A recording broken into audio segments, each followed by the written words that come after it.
오늘 의원총회에 처음으로 후보님께서 참석해 주셨습니다. 후보님과 우리 당 의원님들과의 소통의 자리가 되고 또 단일화와 관련해서 보다 진전된 논의의 장이 되기를 바랬지만 그렇지 못했습니다. 지금까지 실무적 과정을 진행해온 사무총장으로서 제 심정은 참담하다는 말이 모자랄 정도로 충격 그 자체입니다. 무도한 이재명 세력에 맞서 승리하는 것이 우리에게 주어진 최우선 과제이기 때문에 그동안 후보님이나 후보님 캠프에서 말씀하시는 여러 부분 중 오해나 왜곡이 있는 부분에 대해서 사실관계를 구체적으로 따져서 반박하거나 하지는 않았습니다. 그러나 오해가 또 다른 오해를 낳고 불신을 키우고 있는 상황은 막아야겠기에 팩트체크 차원에서 몇 가지 설명을 드리고자 합니다. 오늘 의총에서도 말씀이 계셨습니다만 전당대회 직후 3시간 만에 당대표와 원내대표, 사무총장이 찾아와서 단일화를 하라고 압박했다라고 이야기하셨습니다. 우리 당원들조차 이 말이 사실이냐 믿지 못하겠다라는 말씀들을 하고 계셔서 설명을 좀 드립니다. 전당대회 직후에 저희 3인이 김문수 후보 캠프를 찾아가서 후보실에서 김문수 후보를 만난 건 사실입니다. 그날은 사실 가기 전부터 오늘은 단일화 얘기 같은 거 절대 하지 말고 덕담만 하자, 축하 인사하자 이렇게 하고 갔었고 실제로 덕담만 하고 축하 인사하고 커피 한잔 하고 올 생각이었는데 당시 그 자리에 착석해 있던 김재원 후보 비서실장이 결심 사항이라고 쓰여진 프린트되어진 A4 한 장을 후보님께 갖다 드렸습니다. 거기 맨 위에는 선대위원장 해서 한동훈 후보 등 같이 경선을 치렀던 후보들의 이름이 쭉 나열되어 있었습니다. 그래서 첫 번째 말씀하시기를 선대위원장에는 한동훈 후보, 누구 후보 이런 식으로 하겠다라고 말씀을 하셨는데 인원이 좀 많다 보니까 참여했던 권영세 비대위원장님께서 2차에 경선했던 한 4분 정도만 하시고 또 황우여 선관위원장이라든지 또 원로분이라든지 이렇게 해서 하시는 게 어떠냐라고 말씀을 하셨는데 아닙니다. 그냥 하셔야 된다라고 얘기하셔서 거기 있는 비대위원장님이랑 저랑 권성동 원내대표랑 네 알겠습니다라고 했습니다. 그리고 그 선대위원장 명단에 대해서는 그 이후에 저희가 비대위를 통해서 이미 구성을 했다는 것은 잘 알고 계실 겁니다. 그리고 두 번째로 써 있는 것이 사무총장 장동혁이라고 되어 있었습니다. 그래서 후보님께서 사무총장은 장동혁 의원으로 하겠습니다. 우리 이양수 사무총장도 일을 잘하지만 장동혁 사무총장으로 하겠습니다. 그래서 그 셋이서 네 알겠습니다. 여기에 뭐 이견을 붙이거나 할 수가 없는 문제고요. 네 알겠습니다. 그랬습니다. 그리고 세 번째로 맨 적혀 있는 것이 비서실장 김재원 이렇게 해서 후보 비서실장은 김재원 후보로 한다는 것을 그 자리에서 알았습니다. 그리고 나서 선대위 구성이나 뭐 이런 것에 대해서 많은 말씀을 하셨습니다. 그런데 이제 그 중에 하나가 관훈 클럽 토론회에서 단일화되기 이전에는 선대위 구성 자체를 못하겠다고 저희가 그랬다고 하시고 이것은 사실 완전한 해당 행위이고 선거를 안 하겠다는 선거 운동을 못 하겠다는 것 이런 자체가 벌써 상당한 문제입니다라고 말씀을 하셨습니다. 사실 그 자리에서 쭉 선대위 구성에 대한 말씀을 하셔서 근데 선대위는 단일화를 좀 하시고 구성하시는 게 어떠시겠습니까?라고 제가 물은 거는 사실이고요.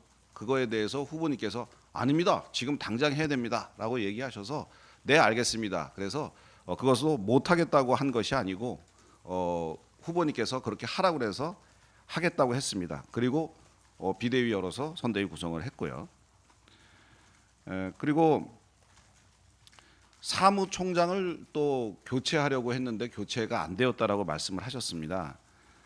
사실 사무총장 교체를 5월 3일 저녁에 그걸 같이 있을 때 후보님께서 말씀하셔서 그는 저는 돌아와서 바로 사무실 총장실의 집기 제 소지품들을 정리를 해서 모든 물건들을 다 뺐고요.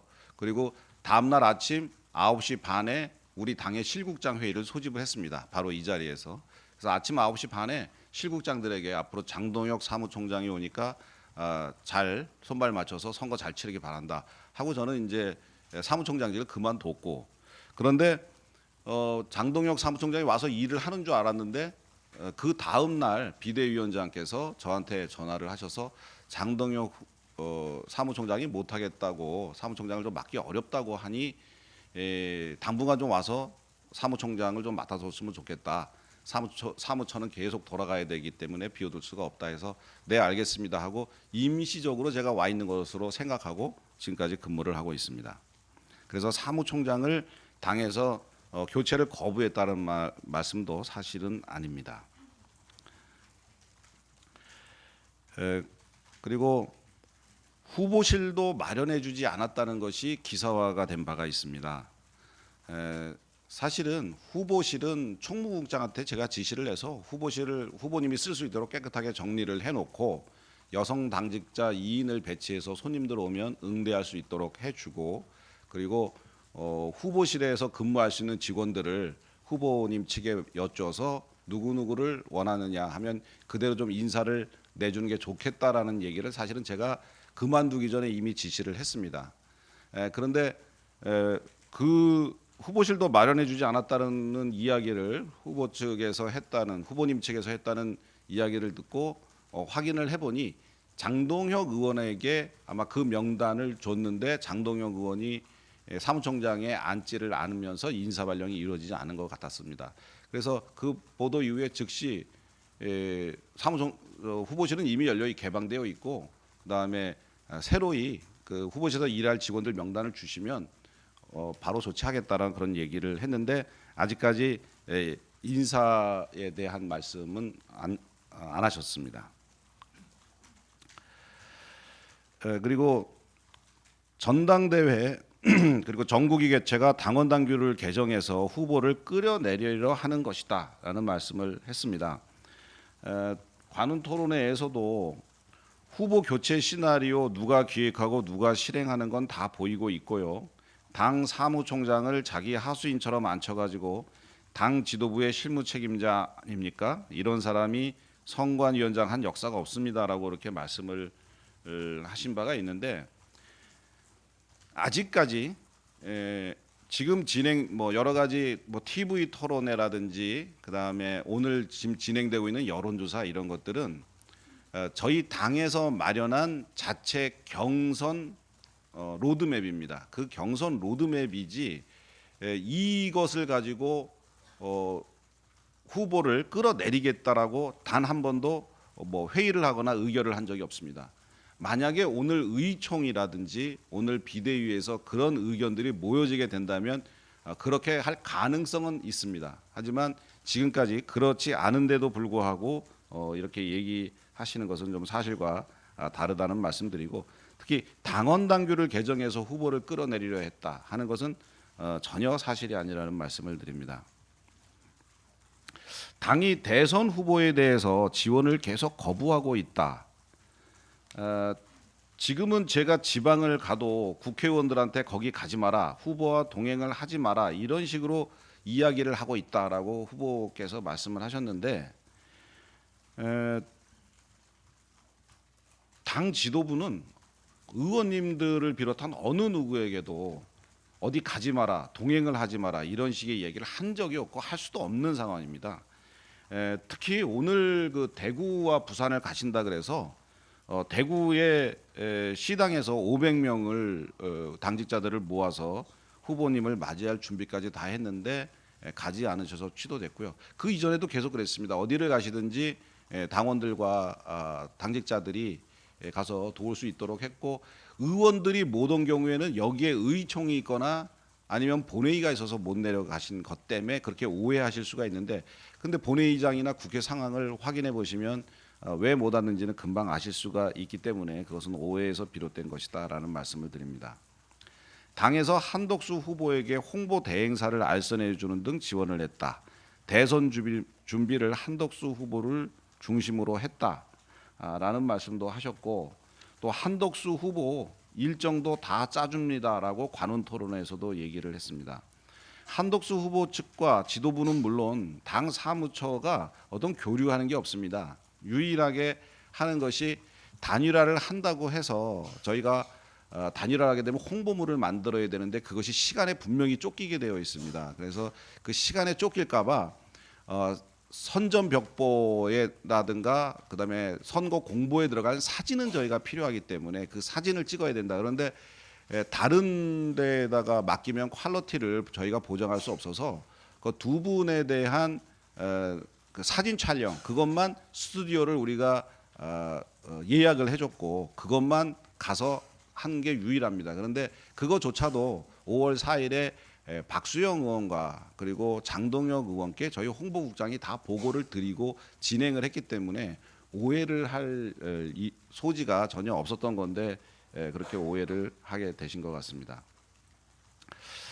지금까지 그동안 뭐 다 설명이 됐는지는 모르겠습니다만 제가 이 말씀을 드리는 이유는 반박이나 뭐 이런 것을 하기 위해서가 아니고 그동안 사실 후보님께서 하신 말씀이나 뭐 그런 거에 대해서 뭐 오해다 아니다라고 반박하는 것이 사실은 좀 굉장히 어려운 일이었기 때문에 안 했었는데 이런 오해가 쌓여서 지금 그 섭섭해하시거나 그런 것이 어떤 그 단일화에 방해가 되는 그런 요소로 작용하는 거 아닌가 하는 생각에 자세히 설명을 해드리는 겁니다. 이런 것들은 다 오해이고 그 실제는 그런 게 아니다라는 것을 이해해 주셨으면 좋겠고 이런 이야기들을 자꾸 주변에 그 후보님 주변에 계신 분들이 잘못 전달하시는 것 같아요. 그래서 이 보도를 보시면은 후보님께서도 이거를 직접 보도를 접하시면 사실이 아니구나라는 점을 이해해 주시고 이것은 좀 정확하게 좀 이해해 주십사 하는 그런 차원에서 말씀을 드립니다. 이상입니다. 질문 있으시면 제 질문 답변 드릴게요. 기억이 정확한지는 모르겠는데 후보가 요청한 걸 비대위에서 의결할 때까지 시간이 하루 이틀 좀 지연이 됐던 것 같거든요. 비대위에서 바로 5월 3일 이후에 의결을 안 하셨다는 부분에서는 후보가 문제를 좀 지적할 수 있잖아요. 그 비대위라는 게 이제 월요일하고 목요일 날 저희가 예정돼 있기 때문에 항상 텀이 좀 있습니다. 뭐 긴급 비대위를 연다고 해도 특별한 일이 있어도 매일매일 비대위를 열 수는 없고 한 2, 3일 간격으로 좀 여는 거거든요. 그래서 그 정도의 기간, 하루 정도의 기간, 이틀 정도의 기간은 이해해 주시는 게 좀 당연한 거 아닌가 하는 생각이 들고 그것은 또 후보님도 정당 생활 오래 하셔서 잘 알고 있으리라고 생각합니다.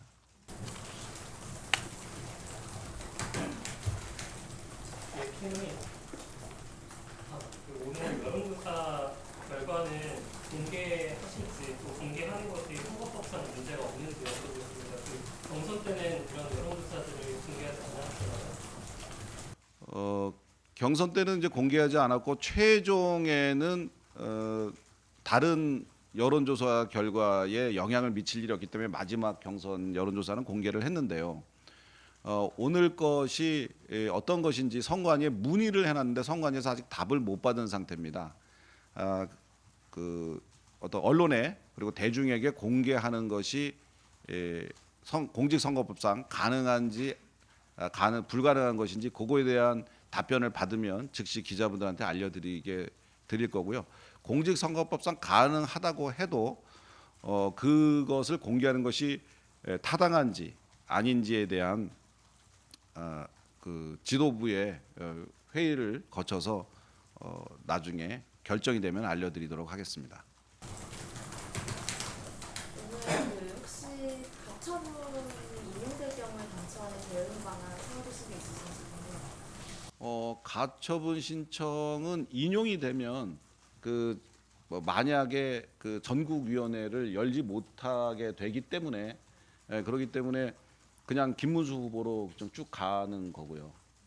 물론 이제 최종적으로 뭐 판단은 비대위에서 또 하겠지만 그리고 만약에 기각이 되면 뭐 당에서 앞으로 추가적으로 어떤 절차를 밟을 수 있는 상황이 되고요. 그렇습니다. 팀장님 추가적으로 밟을 수 있다는 절차가 혹시 후보 교체인 걸까요? 만약에 단일화 여론조사 결과가 김문수 후보님이 높게 나왔으면은 뭐 후보 교체 같은 건 할 일이 없는 거고요. 만약에 한덕수 후보님이 더 높게 나온다 하면은 그 다음 절차를 밟느냐 안 밟느냐는 그 뭐 비대위원회의 의견, 그러니까 집단지성에 의해서 움직이는 거죠. 지금은 아직 결정된 바는 없습니다. 네. 지금 김문수 후보 측에서 신청을 한 게 5일에 공고한 것과 7일에 공고한 전국위원회와 전당대회지 않습니까? 근데 그게 만약에 대체를 하지 말라고 법원이 실제로 판결을 한다 하더라도 그 추후에 당이 소집하는 전당대회는 그러면 그건 또 대체할 수 있는 거 아니에요? 지금 뭐 전당대회와 전국위원회 다 가처분 신청을 내놨기 때문에 뭐 그 한 건 한 건 따로 하는 게 아니고 종합적으로 심사를 합니다. 지금 내놓은 가처분에 대해서. 그래서 그 결과에 저희는 따르면 됩니다.